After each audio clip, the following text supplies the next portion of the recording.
तो हमें ऐसे करंट के बारे में बात करना है जिसका क्या हो रहा हो बाबू, डायरेक्शन है वो अल्टर्ड कर रहा हो, उसकी जो मैग्नीट्यूड है वो क्या कर रहा हो, वेरी कर रहा हो, तो उसे हम बोलेंगे अल्टरनेटिंग करंट। समझेंगे तो पहले हम लोग शुरुआत करते हैं EMI से। क्या होता है बाबू, इलेक्ट्रोमैग्नेटिक इंडक्शन, जिसे डिस्कवर कौन किए थे, फैराडे। और फैराडे क्या बोले थे कि अगर आप फ्लक्स को चेंज करोगे ना, अगर आप किसी कॉइल से गुजरने वाले फ्लक्स को चेंज करोगे तो उसके कारण कॉइल में करंट इंड्यूस होगा। कौन बताए, माइकल फैराडे। और बोले कि जो करंट इंड्यूस होगा ना उसकी जो EMF होगी यानी जो वोल्टेज होगी वो होगी माइनस ऑफ d∅dt। ये कौन बोले, फैराडे साहब।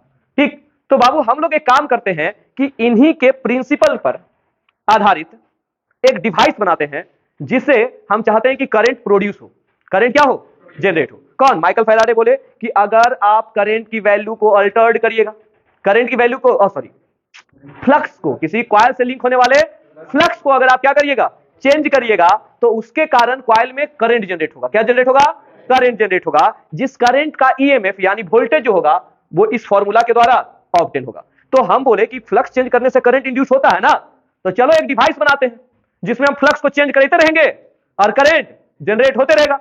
अगर बन जाए तो कितना बढ़िया रहेगा, घर में लाइन लेंगे, बिजली बिल देने की जरूरत नहीं पड़ेगा, है बाबू। तो चलो तो शुरुआत करें, ऐसा एक डिवाइस बनाए। ऐसे डिवाइस को हम लोग बोलते हैं जनरेटर। क्या बोलते हैं बाबू, ध्यान रखेगा ना, वैसा डिवाइस को क्या बोलते हैं, जनरेटर। जो क्या करता है बाबू जल्दी बताओ, तो इसमें हम मैकेनिकल एनर्जी देते हैं और यहां से हमें इलेक्ट्रिकल एनर्जी मिलता है करंट के रूप में, ना बाबू। तो चलो जनरेटर का डिजाइन बनाए। तो बोलता है बाबू कि जनरेटर में कॉइल तो होना जरूरी है जिससे फ्लक्स चेंज होगा, तो जनरेटर में एक कॉइल होना जरूरी है। दूसरा चीज, फ्लक्स के लिए मैग्नेटिक फील्ड का होना भी, अरे मैग्नेटिक फ्लक्स के लिए क्या चाहिए, मैग्नेटिक फील्ड, और मैग्नेटिक फील्ड किसी कॉइल से गुजरना चाहिए। तो दो चीज होगा, मैग्नेटिक फील्ड होगा और कॉइल होगा, इतना तो जान रहे हो ना। अरे यार जनरेटर से क्या करेंगे जल्दी बताओ, अल्टरनेटिंग करंट प्रोड्यूस करेंगे। अल्टरनेटिंग करंट नहीं मतलब करंट प्रोड्यूस करेंगे, अल्टरनेटिंग हो सकता है, डायरेक्शनल हो सकता है। क्या प्रोड्यूस करेंगे, करंट। फैराडे साहब बोले करंट प्रोड्यूस करने के लिए तुमको फ्लक्स चेंज करना पड़ेगा। फ्लक्स मतलब क्या बाबू, magnetic field line passing through any loop coil. तो इसका मतलब है कॉइल भी होना चाहिए और मैग्नेटिक फील्ड भी होना चाहिए, तभी ना जनरेटर बनेगा। तो ये दो चीज पहली तय जरूरत है। तो चलो तो हम क्या कर लेते हैं बाबू, जल्दी से दिखाओ। हम ले लिए दूगो मैग्नेट, इन दोनों मैग्नेट से हमें क्या मिलेगा छोटू जल्दी बताओ, हाँ मिलेगा मैग्नेटिक फील्ड। अब इस मैग्नेटिक फील्ड में हम रखेंगे एक कॉइल को, किसको रखेंगे छोटू, कॉइल को। चलो हम कॉइल भी रख दिए, हो गया बच्चा।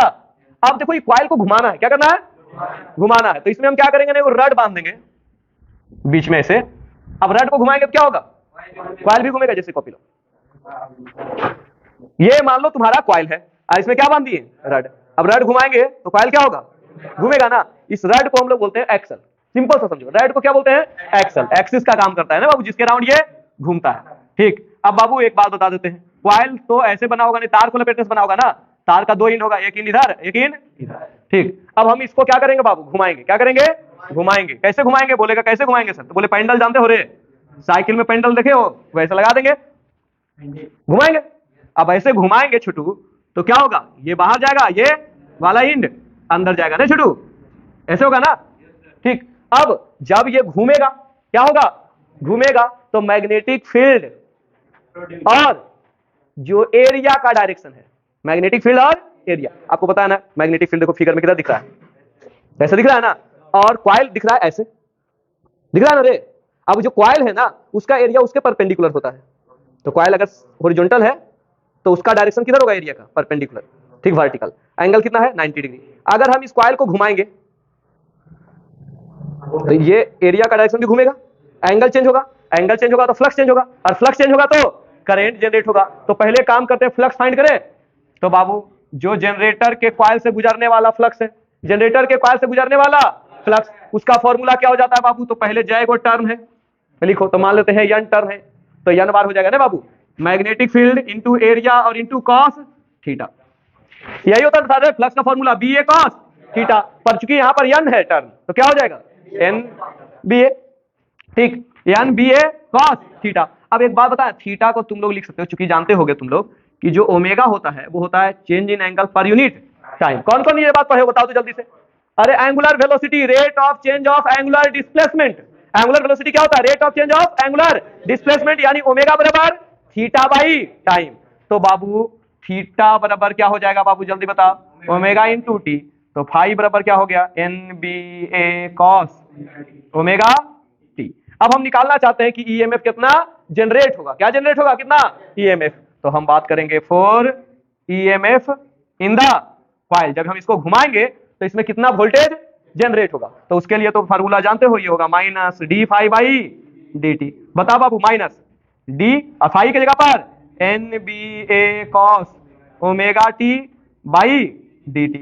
कोई बताएगा क्या होगा बाबू जल्दी बताओ? अरे जो कांस्टेंट है वो बाहर आ जाएगा, तो बाबू माइनस एन बी ए बाहर आ गया। अब कॉस ओमेगा टी का डिफरेंशिएशन करना है, तो बाबू ओमेगा है ना, तो चेन रूल अप्लाई करेंगे तो ओमेगा क्या आएगा बाहर? क्या आएगा बाहर? ओमेगा। और साइन का क्या हो जाएगा? कॉस का क्या हो जाएगा बाबू? Minus sign. माइनस कितना आया बाबू बताओ तो ई बराबर एन बी ए ओमेगा साइन ओमेगा टी। कोई दिक्कत? चलो अब इस वोल्टेज का तुम ग्राफ बना लो। किसका? जो हमारा वोल्टेज अभी मिला है ना रे ईएमएफ, उसका ग्राफ बना है टाइम के साथ। तो आप देखिए तो ये साइन का फंक्शन है। किसका फंक्शन है? साइन का फंक्शन है। और साइन का फंक्शन जब टाइम जीरो तो ये जीरो, एंगल जीरो हो जाएगा। टाइम जीरो तो ये एंगल जीरो, एंगल जीरो तो साइन जीरो का वैल्यू जीरो, तो ये पूरा क्या? जीरो। फिर ये बढ़ेगा, फिर 180 पर आके जीरो, फिर निगेटिव में माइनस में जाएगा ना बाबू। थर्ड क्वाड्रेंट और फोर्थ क्वाड्रेंट में क्या हो जाएगा? निगेटिव हो जाएगा। और फिर वापस जीरो। देखो ये फर्स्ट क्वाड्रेंट होता है, ये सेकंड होता है, ये थर्ड और ये फोर्थ, और फिर ये। तो बाबू हम बताओ तुम लोग, हम कुछ किए? हम जस्ट बोले कि फैराडे के एक्सपेरिमेंट पर चलते जाओ, फैराडे के लॉ को फॉलो करते जाओ। फैराडे बोले कि फ्लक्स चेंज करोगे करंट इंड्यूस होगा, फ्लक्स चेंज करोगे करंट इंड्यूस होगा। हम बोले ले लेते हैं वो कॉइल ले लीजिए। हम कहें कि एक कॉइल ले लेते हैं, उसे मैग्नेटिक फील्ड में रख के घुमाते हैं। जैसे ही घुमाएंगे एंगल चेंज होगा, एंगल चेंज होगा तो फ्लक्स चेंज होगा। अब फ्लक्स चेंज होगा तो कितना वोल्टेज इंड्यूस होगा? तो हम निकाले इतना होगा। नहीं बाबू, कितना होगा? इतना वोल्टेज इंड्यूस होगा। अब ये जो वोल्टेज आ रहा है बाबू, वो साइन का फंक्शन आ रहा है। किसका फंक्शन आ रहा है? साइन का। अगर साइन का हम डिफरेंट केस में वैल्यू रखते जाएंगे तो बाबू ग्राफ कैसा हो जाएगा? तो देखो तो पहले ये पूरा वोल्टेज क्या था बाबू? पॉजिटिव। फिर क्या होगा? फिर क्या होगा? फिर क्या होगा? यानी हमें एक ऐसा वोल्टेज मिल रहा है जिसका डायरेक्शन फिक्स नहीं है और ना ही वैल्यू क्या है? फिक्स है। पहले जीरो, फिर हाईएस्ट गया, फिर नहीं बाबू। तो ये वैल्यू और डायरेक्शन दोनों क्या हो रहा है? चेंज हो रहा है। इसलिए ऐसे करंट को हम लोग बोलेंगे अल्टरनेटिंग करंट, या फिर क्या बोलेंगे? एसी। अल्टरनेटिंग करंट या फिर क्या बोलेंगे? एसी। तो बात समझ में आया ना कि एसी काहे प्रोड्यूस होता है? एसी काहे प्रोड्यूस होता है, समझ में आया ना? चलिए अच्छा ठीक है। तो बाबू क्या है कि ई बराबर क्या हो जाएगा? एन बी ए ओमेगा साइन ओमेगा टी। ये साइन का फंक्शन है, और इसलिए जब हम इसका ग्राफ खींचेंगे तो हम क्लियरली देखेंगे कि क्या आ रहा है? अल्टरनेटिंग आ रहा है। क्या आ रहा है? अल्टरनेटिंग। अब इस अल्टरनेटिंग में देखो बाबू, हम लोग अगर जो मैक्सिमम वोल्टेज निकालना चाहते हैं, क्या निकालना चाहते हैं बाबू? Maximum voltage. यानी मैक्सिमम वोल्टेज मतलब ईएमएफ यहां पर बोल रहे हैं। हालांकि वोल्टेज और ईएमएफ में थोड़ा सा फर्क होता है, जो बाद में देखेंगे। ठीक, तो बाबू कितना हो जाएगा जल्दी बताइए? तो अगर मैक्सिमम वोल्टेज चाहिए तो साइन थीटा का भी मैक्सिमम वैल्यू रखना होगा। साइन ओमेगा टी का क्या रखना होगा? मैक्सिमम वैल्यू, जो कि कितना होता है? 1। ठीक, तो यानी कि जो मैक्सिमम वोल्टेज हमें मिलेगा वो कितना मिलेगा बाबू? एन बी ए ओमेगा, जिसे हम किसे डिनोट कर दे रहे हैं? ई नॉट। किसे? ई नॉट से। सो अगर हम ई का वैल्यू लिखेंगे तो लिख सकते हैं ई नॉट साइन ओमेगा टी। लिख सकते हैं छोटू कि नहीं लिख सकते हैं? जल्दी बताओ। काहे? क्योंकि इतना पूरा के जगह पर हम क्या लिख सकते हैं? Maximum voltage E not. इसे हम बोलते हैं पीक वोल्टेज। क्या बोलते हैं? पीक मतलब बाबू मैक्सिमम। ठीक, ये चीज। तो यहां से हमारे पास क्या आ गया? ये वोल्टेज आ गया, जो कि किसका फंक्शन है बाबू? साइन का। किसका? साइन का। यानी जब हम जनरेटर बनाते हैं ना, तो वो जनरेटर से जो करंट जनरेट होता है ना, वो हमेशा कौन से नेचर का रहता है? अल्टरनेटिंग नेचर का ही होता है। उसे डायरेक्शनल बाद में बनाया जाता है।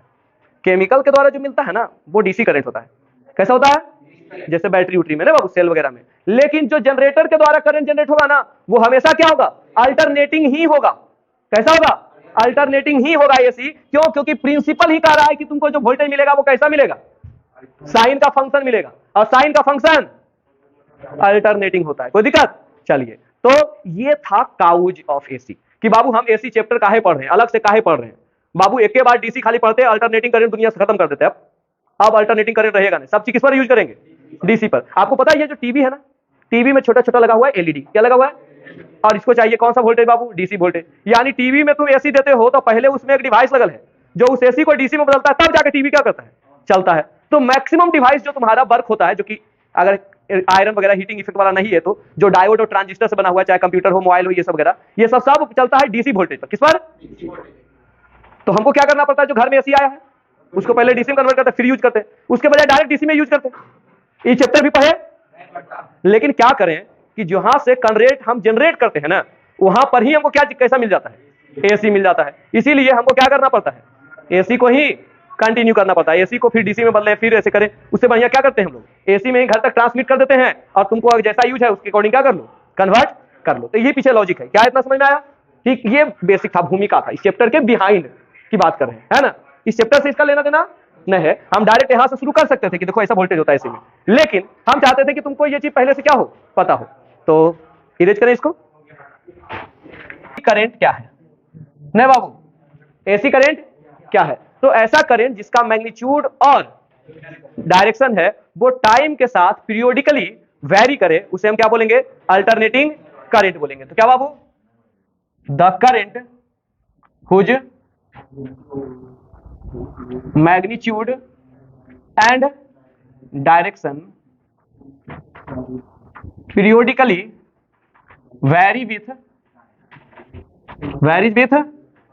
time is called, क्या बाबू जल्दी बताओ तो, अल्टरनेटिंग करंट, या फिर शॉर्ट में एसी। जानते हो एसी करंट नहीं बोलते हैं, सिर्फ एसी बोलते हैं। क्या है बाबू, क्योंकि इसमें पहले से ही करंट लगा हुआ है। ठीक, तो ये हो गया ना। अब इसमें कुछ चीजें हैं जो तुमको क्या होना चाहिए, पता होना चाहिए। जैसे कि आपको इंपोर्टेंट पॉइंट्स है, कुछ इंपोर्टेंट पॉइंट्स हम आपको पहले से ही यहाँ लिख के क्या कर दिए, सीट में दे दिए हैं, आप उसको देख लेना। ठीक, उसमें कुछ एक्स्ट्रा पॉइंट नहीं है। जैसे अल्टरनेटिंग करंट को रिप्रेजेंट कैसे करते हैं, कैसे रिप्रेजेंट करते हैं, ऐसे। ठीक, अगर बाबू आपको डीसी से एसी बनाना है, अगर डीसी से क्या बनाना है, एसी बनाना है, तो उसके लिए हमें यूज करना होता है इन्वर्टर का। किसका? तो इन्वर्टर वो डिवाइस है जो डीसी को एसी में बदलता है। पर अगर एसी से हमें डीसी बनाना है तो उसके लिए हमें चाहिए रेक्टिफायर, जो मॉडर्न फिजिक्स में हम लोग पढ़ेंगे। ये क्या कर देगा बाबू, डीसी में बदल देगा, कोई दिक्कत? ठीक, आपको पता है कि एसी के लिए, इंडिया के लिए, ठीक, जो वोल्टेज है वो 220 और फ्रीक्वेंसी 50 हर्ट्ज, ये तय है। ठीक, तो इन इंडिया, अलग अलग कंट्री में अलग अलग होता है, 220 वोल्ट और कितना बाबू, 50 हर्ट्ज, ये हमारा अथी है ना बाबू। 220 वोल्ट और कितना पर होना चाहिए, 50 हर्ट्ज पर। 50 हर्ट्ज का मतलब है कि बाबू ये एक सेकंड में कितनी बार, 50 साइकिल कंप्लीट करेगा। 50 साइकिल का मतलब कितना हुआ छोटू, जल्दी बताओ तो। 100 बार अपना डायरेक्शन क्या करेगा, चेंज करेगा। ठीक, 50 बार मतलब हुआ क्या, 50 साइकिल। 50 साइकिल में कई बार, एक साइकिल में कई बार चेंज होता है, 2 बार। आप देखो ना वेव का ग्राफ बनाओ, तो ये वाला यहां से यहां तक हुआ, नहीं सब 1 साइकिल बोलते हैं। और इस दौरान कितना बार चेंज हुआ है, एक बार पॉजिटिव एक बार निगेटिव, तो 2 बार चेंज हुआ ना, पॉजिटिव से निगेटिव, निगेटिव से पॉजिटिव। तो बाबू कितना बार डायरेक्शन चेंज होगा, 100 बार। यानी कि 50 बार पॉजिटिव से निगेटिव बनेगा और 50 बार निगेटिव से पॉजिटिव बनेगा, तो 100 बार उसकी डायरेक्शन क्या हो जाएगी, चेंज हो जाएगी। किसकी, एसी करंट का, अगर हम बात करें कहां, इंडिया में। ठीक, अब बाबू जो भी करंट हम लोग जनरेट करते हैं ना, वो एसी में जनरेट करते हैं, पर लो वोल्टेज पर जनरेट करते हैं। किस पर करते हैं, लो वोल्टेज पर। और ट्रांसमिट किस पर करते हैं, हाई वोल्टेज पर। तो बड़ा बड़ा टावर लगल रहता है ना, देखे हो ना, हाँ, उस पर से क्या होता है, वोल्टेज लाखों में रहता है, उतना लाख से जाएगा और आवाज आता रहता है ना। ठीक, तुम्हारे घर तक जो आता है ना ट्रांसफार्मर, ठीक, उसमें 11,000 वोल्ट आता है, और फिर वहां पर स्टेप डाउन ट्रांसफार्मर रहता है जो उसको कम करके कितना करता है, 220 वोल्ट करता है। तो वो ध्यान रखना। ठीक, तो जनरेट किस पर होता है बाबू, जरा बता दो तो। जनरेटेड एट लो वोल्टेज, तो इसे जनरेट कम वोल्टेज पर करते हैं, पर ट्रांसमिट एट हाई वोल्टेज। ठीक, तो ये चीज आपको क्या रखना है, ध्यान रखना है। ठीक, अब आगे हम लोग बात करते हैं कुछ चीजों के बारे में, जैसे एसी वोल्टेज का इक्वेशन क्या होगा, नहीं बाबू, equation for alternating voltage, equation for AC voltage. तो एसी वोल्टेज का जो इक्वेशन होगा, V बराबर हो जाएगा V0 into sine omega T. V बराबर क्या बाबू, V0 into sine omega T, जहां पर V0 क्या है बाबू, जल्दी बता दो तो, पीक वोल्टेज। और इसकी वैल्यू कितनी होती है बाबू, NBA into omega, NBA into omega. तो अगर मान लेते हैं हमको पीक वोल्टेज बढ़ाना है तो नंबर ऑफ टर्न बढ़ाना होगा, मैग्नेटिक फील्ड बढ़ाना होगा, एरिया ऑफ द कॉइल बढ़ाना होगा और ज्यादा तेजी से उसे घुमाना होगा, एंगुलर वेलोसिटी भी क्या रहना चाहिए, ज्यादा। ठीक, अगर आपको पूछे करंट के लिए फॉर AC करंट, तो बाबू AC करंट के लिए क्या होगा, तो I बराबर हम लोग जानते हैं V बाई आर। I बराबर क्या जानते हैं, V बाई आर। V होता है V not sign omega T बटा क्या बाबू R। तो I बराबर क्या हो जाएगा, V naught by R into sine omega T. अब V नॉट बाई आर यानी मैक्सिमम वोल्टेज बाई रेजिस्टेंस क्या कहलाएगा, मैक्सिमम करंट क्या कहलाएगा, मैक्सिमम करंट यानी पीक करंट, यानी I बराबर हो जाएगा I naught into sine omega T. I बराबर क्या बाबू, I naught into sine omega T. अब यहाँ पर कुछ और बातें आपको देखो बता देते हैं, जैसे I नॉट की वैल्यू कितनी हो जाएगी, तो V naught by R, V naught की वैल्यू कितनी होती है, NBA ओमेगा और बटा क्या बाबू आर। तो I नॉट कितना हो जाएगा बाबू, जल्दी बता दो तो, NBA ओमेगा बटा आर। अब अगर हम V और I का ग्राफ खींचे, किसका खींचे, V और I का ग्राफ, तो बाबू दोनों सेम फेज में है मेरे, देखो ये भी साइन का फंक्शन है और ये भी साइन का। तो बाबू जब वोल्टेज मैक्सिमम होगा तो करंट भी मैक्सिमम होगा, जब वोल्टेज जीरो तो करंट भी जीरो, पर थोड़ा नीचे चलेगा, करंट वाला ग्राफ क्या होगा, नीचे चलेगा, वोल्टेज वाला ग्राफ थोड़ा ऊपर चलेगा। ठीक, और ये इस तरह से रहेगा, है ना। यहाँ पर ये हो गया V का और ये किसका हो गया, I का। ठीक, यहाँ पर ये वाला जो वोल्टेज हो गया बाबू वो पीक वोल्टेज हो गया और ये वाला जो वैल्यू हो गया वो पीक करंट हो गया। वो क्या हो गया बाबू, पीक करंट। तो ये सब चीजें याद रहेगा। ठीक, तो आपको क्या क्या बता दिया बाबू, पहले बताओ अल्टरनेटिंग करंट क्या होता है, तो वैसा करंट जिसका मैग्नीट्यूड और डायरेक्शन टाइम के साथ पीरियोडिकली क्या करे, वैरी करे। पीरियोडिकली मतलब बाबू 1 सेकंड के बाद अगर रिपीट कर रहा है तो अगली बार भी 1 सेकंड के बाद ही रिपीट करे, उसके अगला सेकंड भी क्या करे, रिपीट करे, यानी सेम टाइम इंटरवल के बाद अपने आप को क्या करे, रिपीट करे, तब बोलते हैं पीरियोडिक। ठीक, तो अगर ऐसा सिचुएशन है तो उसे हम क्या बोलेंगे, अल्टरनेटिंग करंट। अल्टरनेटिंग करंट को डिनोट कैसे करते हैं बाबू, तो वो गोल जैसा बना देते हैं और उसमें ग्राफ बना देते हैं, साइन वाला जैसा ग्राफ है ना। ठीक, और बाबू हम बोले कि एक डिवाइस होता है जो डीसी को एसी में कन्वर्ट करता है, जिसे हम क्या बोलते हैं बाबू, इन्वर्टर, और एक डिवाइस होता है जो एसी को डीसी में कन्वर्ट करता है, क्या बोलते हैं, रेक्टिफायर। ठीक, इन्वर्टर रेक्टिफायर, इन्वर्टर तुम लोगों को नहीं पढ़ना सिलेबस में, रेक्टिफायर क्या करना है, पढ़ना है, मॉडर्न फिजिक्स में बात करेंगे। ठीक, एसी में इंडिया में जो बाबू हाउस होल्ड के लिए यूज है वो कितना है, 220 और कितना फ्रीक्वेंसी, 50 हर्ट्ज। 50 हर्ट्ज फ्रीक्वेंसी का क्या मतलब होगा बाबू, कि ये 1 सेकेंड में कितना बार, 50 बार पॉजिटिव 50 बार निगेटिव, यानी कि कितना बार डायरेक्शन चेंज किया, 100 बार। कितना बार चेंज किया, 100 बार। ठीक, अगर हम बात करें कि ये जनरेट होता है किससे बाबू, EMI के थ्रू, इलेक्ट्रोमैग्नेटिक इंडक्शन के द्वारा जनरेट होता है, कहां, जनरेटर में, कहां, जनरेटर में। ठीक, और जब ये जनरेट होता है तो इसकी वोल्टेज लो प्रोड्यूस करते हैं, ठीक, ताकि हाई पावर हो, और ट्रांसमिट किस पर करते हैं, हाई वोल्टेज पर। ऐसा क्यों करते हैं, क्योंकि हम चाहते हैं कि पावर लॉस कम हो। अब हमें कुछ फॉर्मूला की बात करना है एसी की। ठीक, तो V बराबर क्या हो जाएगा बाबू, V not sign omega T, अभी थोड़ी देर पहले हम लोग डिराइव किए थे पूरा, जहां पर V नॉट की वैल्यू, V नॉट को हम लोग पीक वोल्टेज बोलते हैं और इसकी वैल्यू ये होता है NBA into omega, NBA into omega. AC current की बात करें I की वैल्यू, तो I क्या हो जाएगा बाबू, V बाई आर, बचपन से पढ़ते आ रहे हैं। ठीक, इसको हम लोग रखें तो हमारे पास I का इक्वेशन हो गया I naught into sine omega T, और ये बन गया, जहां पर ओमेगा क्या बाबू, एंगुलर फ्रीक्वेंसी। ओमेगा को क्या बोलते हैं, इसकी एंगुलर फ्रीक्वेंसी। अब बोलोगे ये क्या होता है सर। ठीक, तो बाबू ओमेगा बराबर हम लोग लिख सकते हैं 2 पाई बटा टाइम पीरियड, 2 पाई बटा टाइम पीरियड, और हम लोग जानते हैं 1 बाई टाइम पीरियड को हम लोग फ्रीक्वेंसी बोलते हैं, 1 बाई टाइम पीरियड को क्या बोलते हैं, फ्रीक्वेंसी। तो ओमेगा बराबर हो गया 2 पाई एफ। ओमेगा बराबर क्या हो गया बाबू, 2 पाई एफ भी लिख सकते हैं ना, क्यों, क्योंकि यहां पर इसको लिख सकते हैं ना 2 पाई इंटू 1 बाई टी, और 1 बाई टी मतलब फ्रीक्वेंसी। ठीक, तो यहां पर एफ जो है वो क्या है छोटू, फ्रीक्वेंसी है, किसका,